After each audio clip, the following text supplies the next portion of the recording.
It is unknown how many magic shops will close this year. It is expected this trend will continue as magic enthusiasts buy their items of prestidigitation online. So why should anyone care?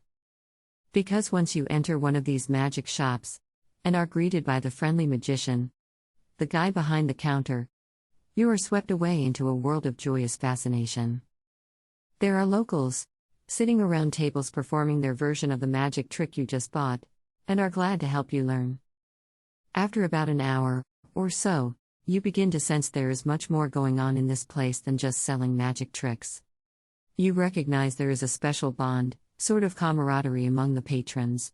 You feel like you are in a clubhouse rather than a place peddling magic tricks. You are transported back to your childhood when your dad or mom took you to your first magic shop where you were amazed and surprised by what you were seeing. You may even meet some of the magic shop's originals, magicians who have been hanging around the shop over the past 50 years, who share with you some of the shop's good old days and even share delightful stories about the shop's owner. Fascinated by this, world-renowned magician and mentalist Wayne Hoffman decides to travel the world to visit these unique magic shops. What he soon realizes there is another kind of magic going on inside. Welcome to Behind the Magic.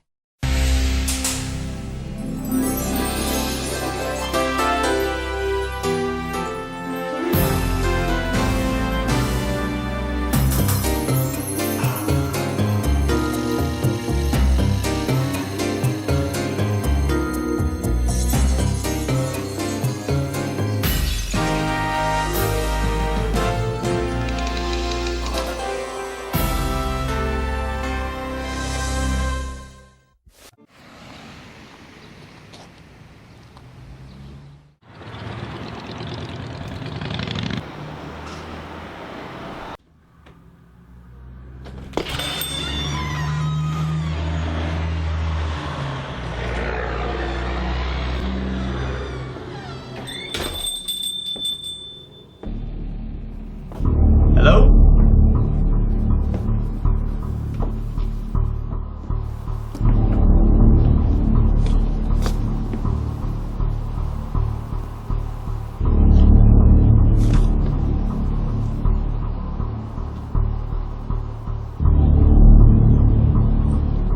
Choose wisely.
It accumulates all of the people that are really interested in magic, or, as we say, has the bug.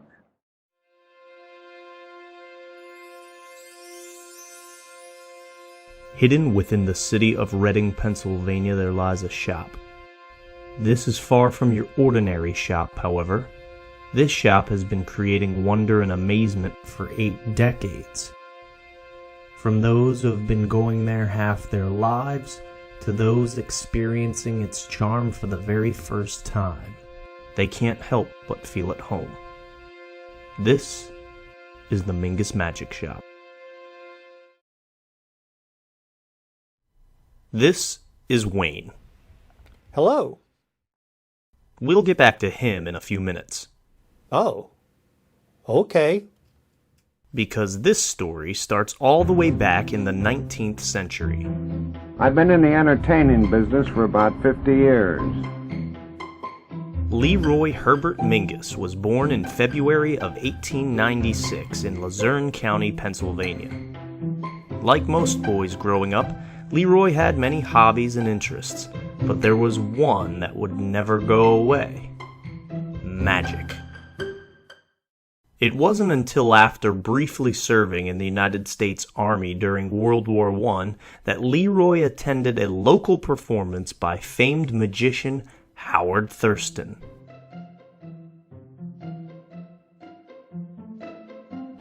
He was selected from the audience to assist Thurston with a magic trick on stage. Following this encounter, Leroy knew he was destined for the life of a magician. After taking the time to hone his craft, Mingus quickly became a staple in the East Coast vaudeville circuit. He shared the stage with the era's top names in entertainment.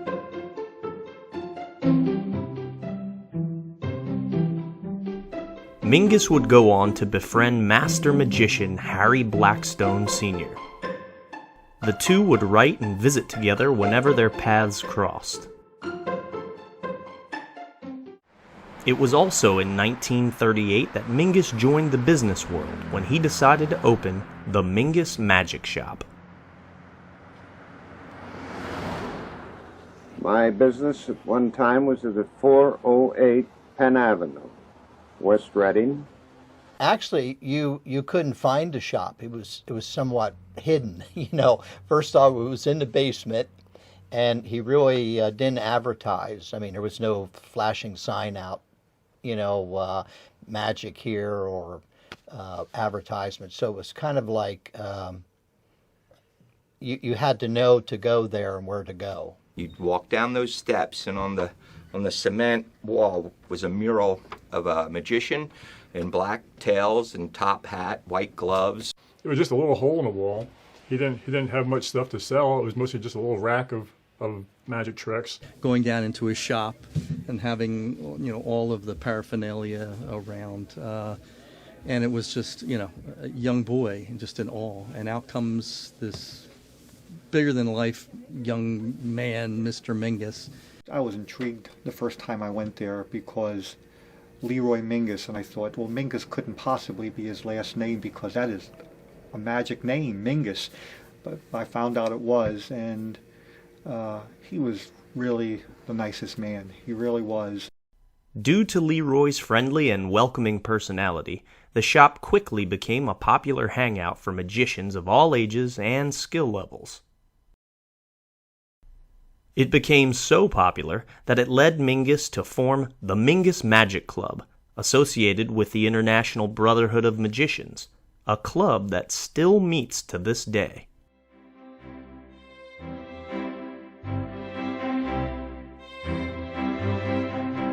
Another thing that the Mingus Magic Shop would become popular for was their feather flowers.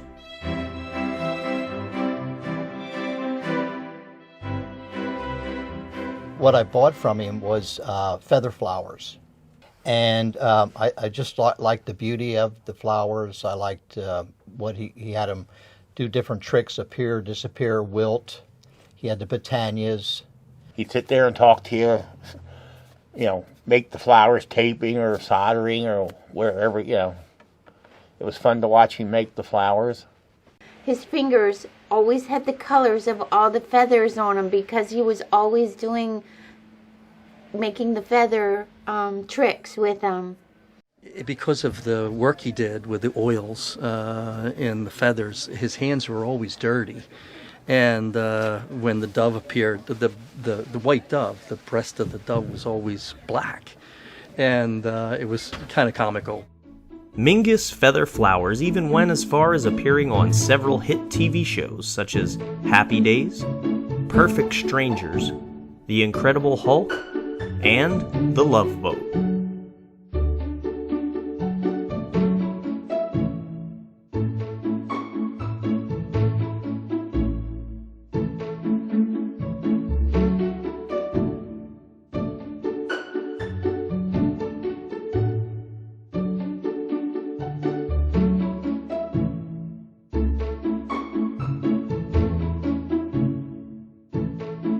The highlight of the Feather Flowers' fame came when the theme for the 1962 Miss America pageant was magic. Leroy was asked to construct, along with a few other props, a 7-foot, 64-flower Botania for the show's climax of producing Miss America. Mingus's creativity didn't end there. He produced many more tricks. So many, in fact, that in 1952 he established the Mingus Magic Manufacturing Corporation. Every time he would come there, he'd have a new trick, and he was also giving. He was very, very giving too. A lot of times he'd just say, here, and give you a trick that, you know, something small or something like that. One of Leroy's biggest endeavors was releasing the Young Magician Magic Set. It was a high-quality magic set that sold for $15 at the time. There's an incomplete set on display at the current shop. Speaking of the current shop, on January 8th, 1968, a young man would walk into the shop that would change Mingus magic history forever. Tell me when to stop. Stop. Hey, Wayne. Looks like they need me over here. Well, I'm glad I caught you when you're actually open. Hi, my name is Wayne Shiflett. I am owner of the Mingus Magic Shop, which I purchased from Leroy Mingus 42 years ago on May 20th, 1976.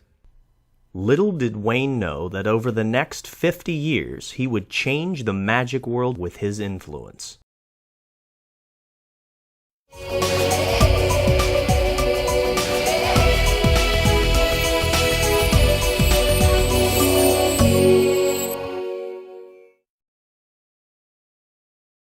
You walk into the Mingus Magic Shop for the first time when? 1968. 1968. And then you walk in, what was your first experience in the shop? Showing a trick where Mr. Mingus would take a ball and penetrate a solid ball, penetrate a solid cups and balls. So breaking the laws of physics and science, basically, right before your eyes. Yes. And ironically, that was also my first magic trick that you showed me how many years later in 1991.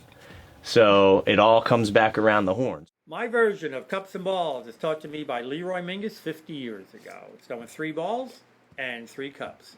One at a time, a ball is placed on the middle cup, and at the count of 3, that's 1, 2, 3, goes right through. Let's do that again. Second ball on the middle cup, and again on the count of 3. That's 1, 2, 3, and that one goes through. We have one more to go. The last ball on the middle cup, and again on the count of 3. It's 1, 2, 3, and they're all through. But now the hard part. Hard part is actually trying to find the 4th ball. The reason the 4th ball is hard to find is because it's invisible. I keep those in my pocket right here. Invisible ball on the middle cup, and again on the count of 3. Here we go. 1, whoop, sorry, it fell off. Let's get it back on top. And once again on the count of 3. It's 1, 2, 3, and they all penetrate through. So you walked in for the first time in 1968. You loved magic, and then I assume you just started coming back. And what tell us about that? What happened? Yep, just continue going back and learning more magic from Mr. Mingus and meeting other magicians and learning from them as well. Yeah, I think that's part of my story as well, because once you come into a magic shop, it's not the tricks. It's not about learning the tricks. You become part of a brotherhood and part of you become part of a family, you know, and I think that's where the value of having a magic shop really is. Exactly. Because we can learn magic through books. You know, there are other ways to just learn on your own. But I think the benefit of having a magician in front of you to talk to and talk about the problems and work things out one-on-one and then making friends beyond just the tricks. I think that is really where the magic of a magic shop really is. Yes. The importance of a brick and mortar magic shop. I'm sure there are many full-time professional magicians who got their start in a brick and mortar magic shop. Without a doubt, and I'm one of them. You know, You're an example. Yeah. You eventually bought the Mingus Magic Shop. 1976. Wow. And so you've owned it since then Yes. for 43 years now. And again, because you bought the shop, I was able to come in and learn magic, become part of this brotherhood and this family of magicians, not knowing that years later I would be a professional magician traveling around performing. You know, it's really because of this shop that you bought that I have a career and the life that I've lived, which I do it 20,000 times over. You know, I've had an amazing time. And it's all because of the Mingus Magic Shop. And that's good to hear. Yeah. Well done. Thank you. Thank you. I learned cups and balls and started going back to learn more magic. That's when I caught the bug. And Leroy just started teaching me more and more. He took me under his wing and knew I was serious about learning magic. Magic was really, really important to Wayne. It really was. Almost to the point of a profession. You know, I mean, but with Wayne, it was completely different. He had a different interest in it, and he always has.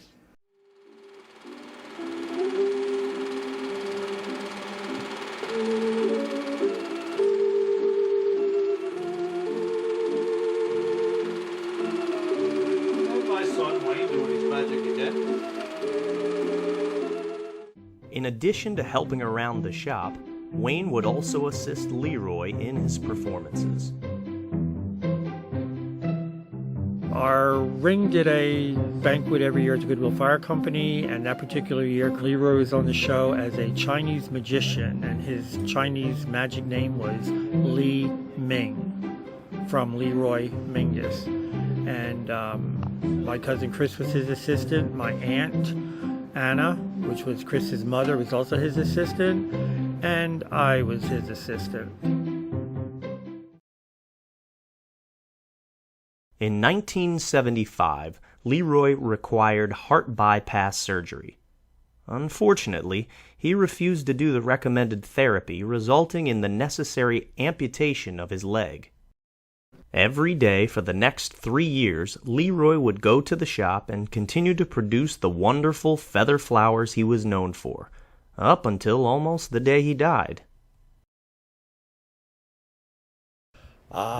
The end of 1979, Leroy was having chest pains, and turned out he was having mild heart attacks. And he died December 31st, 1979.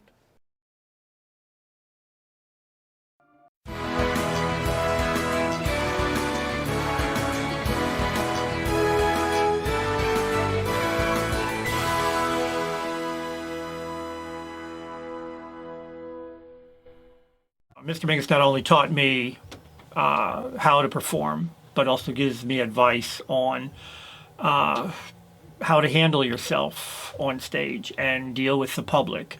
And he made my first table that I performed in. He made sure I had the props that I needed to do a show. And if he was performing at a place, he would ask me to be his assistant and help him out.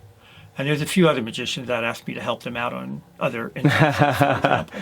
I being one of them. Exactly. Yeah, and it's funny because, you know, Leroy and you would work together, and, you know, here I am again, it's just passed down generation to generation, and here I am asking you to help me. Right. You know, we were on TV together, and you're assisting me in a show in the same way, you know, that you assisted him, and, you know. And as well, there was a time when you worked in the shop. Yeah, I came in. I think it's a rite of passage. If you want to become a professional magician, you have to spend a short amount of time working in a magic shop. It's it's just you have to pay your dues. I was in high school when I first started working here at the Mingus Magic Shop, and I think that lent to, not in a direct way where by working in a magic shop I learned how to be a great magician on stage. I still am trying to figure out how to be a great magician on stage. But I think what it did was it surrounded me with the craft that I would eventually turn into a career. And I think being immersed in a world of magic where, and Siegfried and Roy had a great quote, something to the effect of, that's when my life became magic and magic became my life. Because there's this threshold you cross from just being interested in magic and really liking it a lot and jumping off of that cliff to where it truly becomes your life. Sure. So doing the cups and balls is like a welcome to the world of magic, because I came in here when I was 10 about and that was the first trick you ever showed me. Sure it was. When I came in here. And how long have you been doing it? I've been doing cups and balls for 51 years. 51 years. Leroy Mingus taught me that version back in 1968. So that's like so when I learned it, it was kind of like you're passing on. It's kind of a tradition. Exactly. Right. Yeah, it's an old classic of magic. It's something that I think everybody should learn how to do. It's wow. Cups and balls. And this goes back centuries, but you've been doing it over 50 over years. 50 years. Wow. Exactly. So yep. This is one of the original OG tricks. It is. Speaking of originals, there's a lot of guys that used to hang out in the magic shop back in the 60s and 70s, and they're here back in the theater. You want to go meet them? Yeah, that's cool. Right, yeah, let's do it. Sure. We can talk shop. No pun intended. I love how you guys are talking about things. This is what, 50s, 60s, 70s, during that era, 60s, 70s. So you still have little tiny, losable, breakable things that you hold near and dear to you from that time, and it's lasted decades, and I would assume you're hanging on to these things because they affected you in an emotional way. But he also sold us a lot of stuff we wish we wouldn't have bought. Yeah, that's one thing. I think you after a while, when you go to a magic shop and you buy all sorts of tricks, I think you segment your magic into two categories. Wow, I bought this and played with it for a little bit, and now I have it. And then you have those handful of things that you really, really hold near and dear to your heart. You know what I mean? I think at least I do. I have a little briefcase that has a lot of the very first things that I bought right here in the Mingus Magic Shop. The color-changing records. Okay, now we went from records to cassettes to CDs, right? And technology has changed. You know, the MP3s and all digital, and so on and so forth. Well, what about the styrofoam zombie? Yeah. We talked about that. We all had the styrofoam, but the plastic cup. Ray made a good point, because people say, well, magic as an art is dead. It's not.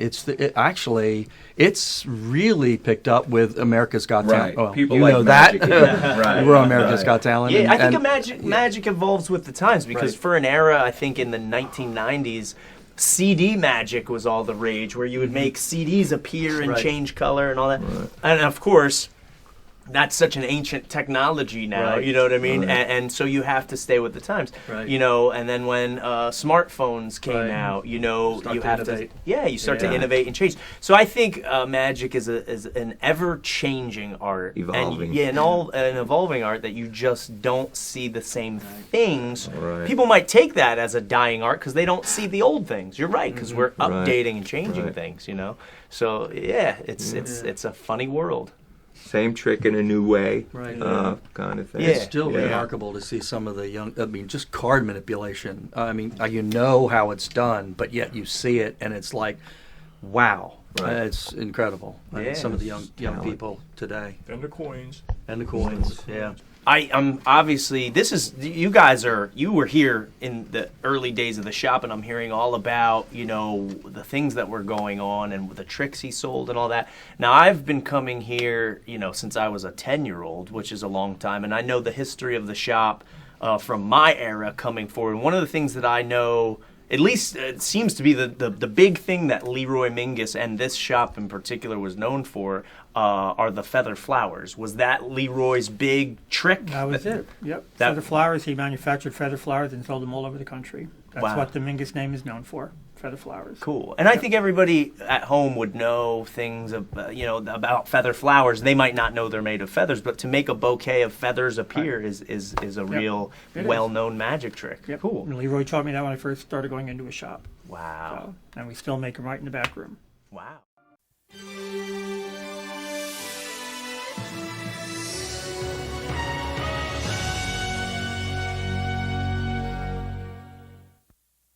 And that speaks volumes for the type of community and the type of I don't know how do you it's so hard to explain what is inside of a magic shop. People think, oh, I'll go in there and learn a couple tricks. It's not that. You're having an experience more than just learning tricks. And so I can't imagine, your experience of 43 years. It must have been Well, amazing. It's a lot of times just watching guys coming in, sitting down at the table, doing some close-up magic, learning from each other. And they're doing their thing while I might be waiting on another customer. Or have a family come in with a 12-year-old kid who wants to start learning magic and showing him the first thing that I've showed everybody else, the cups and balls. Having a solid ball penetrate a solid cup, and they're amazed as to what it can do. And then they buy the trick, you teach them the secret. And hopefully, for a lot of people, that starts the ball rolling. They get the magic bug. I was just ready to say that. That's like I'm a mind reader. They caught the bug. Cool. What are you guys doing down here? Look who came to visit. Adele. Oh, Adele's here. Adele, have you met Wayne Hoffman? Howdy. No. Wayne Hello, Hoffman? Wayne. Pardon me. How are you? Oh, I collect hugs. Oh, okay. I was going in for one. That's great. Now, Adele is part of the original Harry Blackstone Senior Show. This is the elusive moth from 1947 to 1950. Wow. So you're the wow. Yeah, So yeah. you're a magician's assistant. Yes. And Harry Blackstone, one of the world senior, and there's two Harry Blackstones, Right. senior and junior. So you were his assistant. You're like one of the original magician's assistants. Like, Well, not quite original because he was starting out in like the 1900s, the early 1900s. I didn't join till 47 years later. wow. So not one of the originals. Well, see, in my opinion, compared to me, I mean, wow. So what was it like being an assistant to Harry Blackstone? I mean, like, that must have been a wild ride. In the beginning, I knew it was a good show, but I didn't know he was the world's greatest at that time. So to me, it was a gig, and I got paid really well. I was 17, and I was making as much money as my dad was making, $75 a week. Wow. So I sent 50 of it home every week, and I stayed and just used $25 to live on. I could do that for every week. But it was a gig to me to begin with. But afterwards, when I used to see people lined up around the block for tickets to get in the show, I thought, boy, this must be a good show. And it was. Wow. That's And I loved it. I loved traveling, and I loved being an assistant and wearing all the wardrobe and the music and the excitement of first nights in the different towns, and we're going back the next season to another town to meet more people, so it was great. Yeah, going city to city. Now, a lot of people don't realize when they watch a magic show, they say, oh, the magician is doing all the magic, but as the assistant, I mean, you almost don't have a show in a Harry Blackstone type of show without you, right? Okay, she reached out for the hand. People don't realize, I think, the assistants are actually, maybe I'm saying too much here, doing a lot of the magic. That's true. Yeah. They're making it happen. Yeah, and that's interesting. Now, did you sign a contract not to reveal the secrets? No, I didn't have a contract. You just... I was working for a lot of different talent agents in Philadelphia, and they happened to call one of them, and they said, do you have anybody who's short, skinny, used to be skinny, and has stage presence and can be available to fit into the wardrobe and travel with us? One of them they called, he said, Adele, go down there and audition, talk to Harry Blackstone. So he made an appointment for me the next afternoon, and I went in to talk with him. He brought in an assistant whose place I was going to take, and another assistant that I had to match her with size because we did doubles, if you know what that means. And yes, then we do. I didn't know it at the time. Right. But he said, yes, you're on the show, and he told me what to expect, and that we were family, and we travel together and do stuff. And he said, and I got my parents' permission because I was 17 in those days. They needed parents' and because it was such good pay, they said, okay, go on. We were kind of poor, so it was nice, and it was a real. I didn't know how important it was for me to be on that show, because I just kept to myself. I didn't tell people that I was on that show, and I had my own song and dance act, and I didn't. So, but that afternoon that I went down to talk with him, the girl whose place I was taking, she rushed me out to get some silver high heel shoes and some makeup and some things that I would need to travel with the show. And that night I was on stage.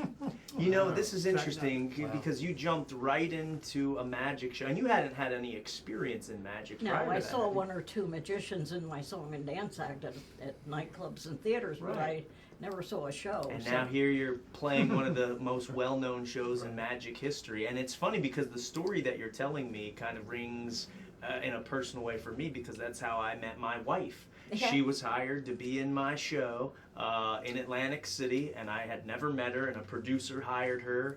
We organized this deal, and you know, I did the same thing. I put her in the show, and people don't realize how important she is in the show, you know. And then now here I am, you know, years later, locked in, and that's how I met my wife. So yeah, that's what an experience.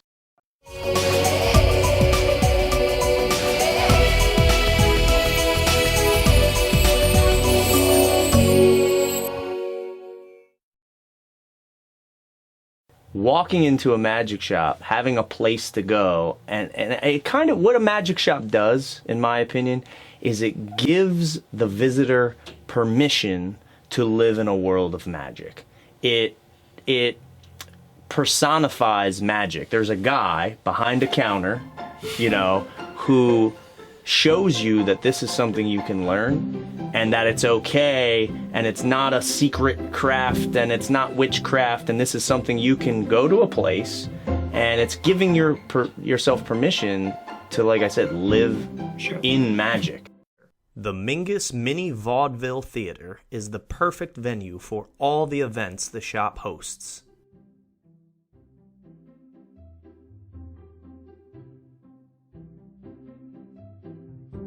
It's a great little stage to practice new stuff on, to come up with new routines, and it's just it's a blessing just to have it, to be able to get up on this stage 1 foot above the crowd and entertain. I mean, that's where we all start from, and we catapult after that out into the world and do magic for all those that are willing to watch and listen and be amazed.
Now, usually the reason people first come into the Mingus Magic Shop is they have an interest in magic. The reason they come back? Wayne. Wayne. Wayne. Wayne. Wayne. Wayne. Wayne. Wayne. Wayne. Wayne. Wayne. Wayne. Wayne. Wayne. Wayne. Wayne. Wayne. Wayne. Wayne is the heart of the shop, and that's what everything revolves around. He's not making $1 million doing this.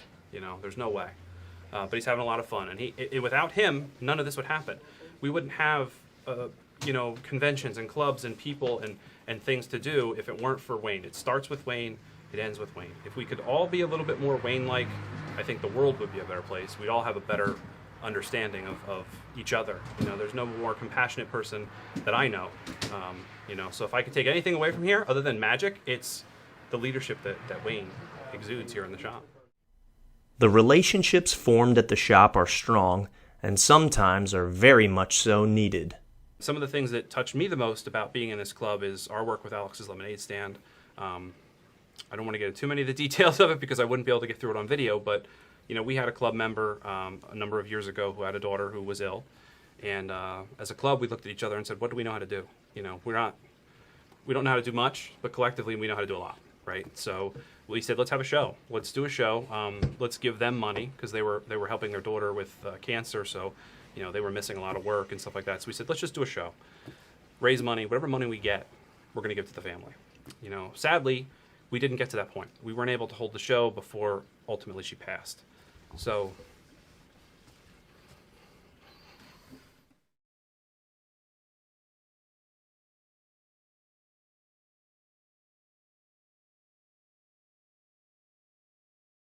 the most touching thing is just how much everybody embraced us and our story. You know, with that first magic show, as I mentioned earlier, that initially was coming together, you know, a lot because Ryan and the rest of that group were trying to figure out a way to help us out because my daughter was sick, and you know, we didn't know at that point how things were going to turn out, and they wanted to try to do a show as a benefit to us, just to help us with everything that was happening financially. So you know, and the fact that she passed before we could have that show, you know, was tragic and everything, but immediately the whole group flipped into, okay, well then how can we do this as a way to remember her and to do something positive? And so, yeah, that's how the Magic for Miracles show came about, to support Alex's Lemonade Stand Foundation.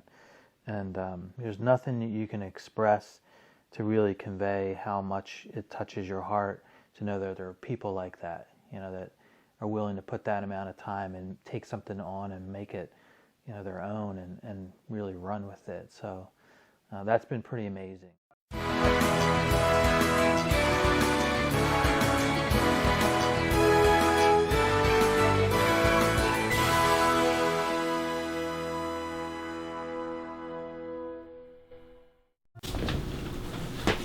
Yeah. So there he is. Yeah. So that's Yeah. Blackstone This is there. Blackstone. That's Yeah. Leroy Mingus. Mingus, and it looks like, I guess, a letter. Well, this is proof that they were together. Yes. Now, and also Blackstone wrote this letter to Mingus. He hardly ever put a date on things. It was really hard. He would go like January 10th, period. We didn't know what year. Yeah. That's what he did. Yeah. So, but there's no date on this one, and we checked it out.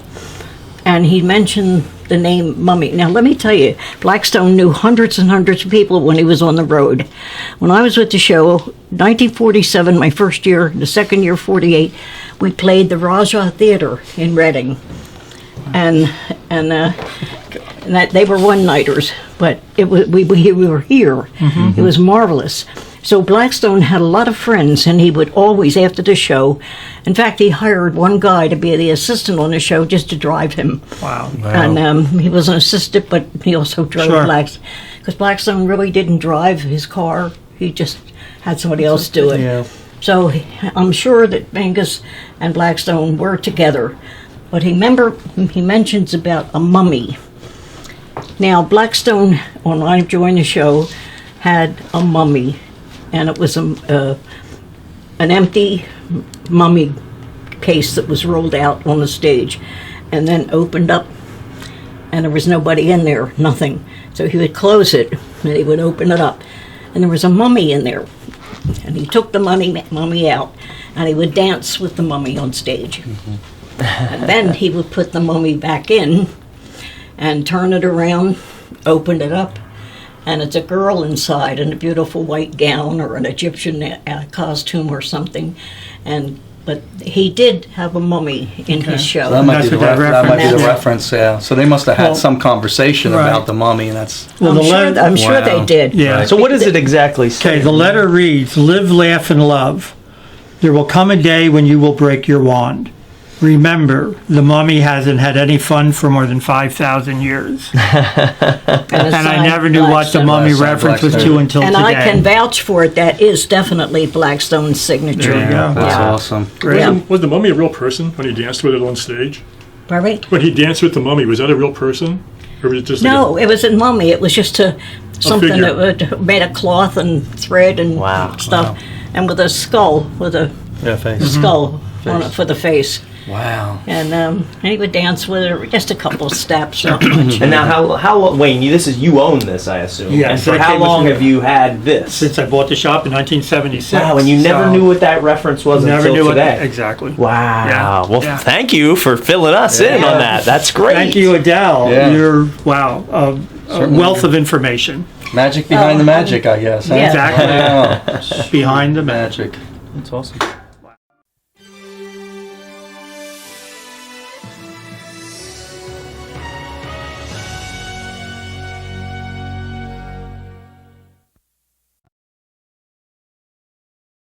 I met with Wayne a couple weeks ago, and it was just a strange meeting with him because a lot of the commonalities started to come out between what Mr. Mingus did for me and mentored me and passed on to Wayne, and now I see here with a lot of the young magicians that same common thread. I'm glad Wayne bought the shop, because if it wasn't for Wayne, the Mingus Magic name wouldn't be alive today, or the flowers wouldn't be alive. Nobody would know the Mingus Magic name. You come in here and it could be your first time in here, and Wayne will treat you like you've been coming in here regularly for years.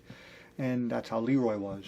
You come in there one time and didn't matter what age you were, and he was treated you just like, you always came in there, and always said, hope to see you again, all the time. With a bright outlook on the future, Wayne and the Mingus Magic Shop are looking forward to celebrating 100 years of Mingus Magic. If you want to know when the Mingus Magic Shop is open, after 26 years, I'm still trying to figure out the hours of this joint, so don't even try. It'll be open when it's meant to be open. Remember, a wizard arrives exactly when he means to, and the Mingus Magic Shop is open exactly when it means to be.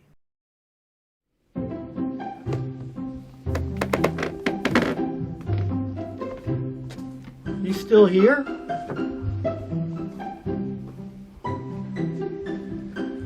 It's over. Go home.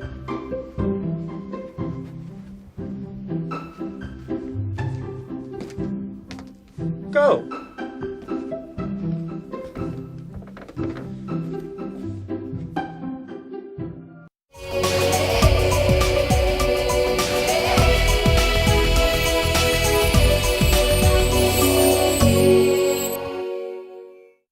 Super excited to go to Tannen's Magic Shop, the oldest magic shop in the whole country. Come on. First of all, we were talking about the mysteriousness of where we are. It took us a second to even find you guys. So the Magic Shop's been in business since 1925. How did this all begin? We've been in business for over 90 years, and we've always been in a hidden location. Lou Tannen is the founder of Tannen's Magic. There's lots of things here. We have a big collection of vintage and rare magic books. This case has a selection of memorabilia from events we've hosted, some props we've manufactured over. I think you are ready for your own magic wand. Yeah? Yep, and I think you should get the biggest magic wand. In the bag, I have one right here for you, special. Given to me by Harry Potter himself. That's for you to keep. You go rock on, spread that.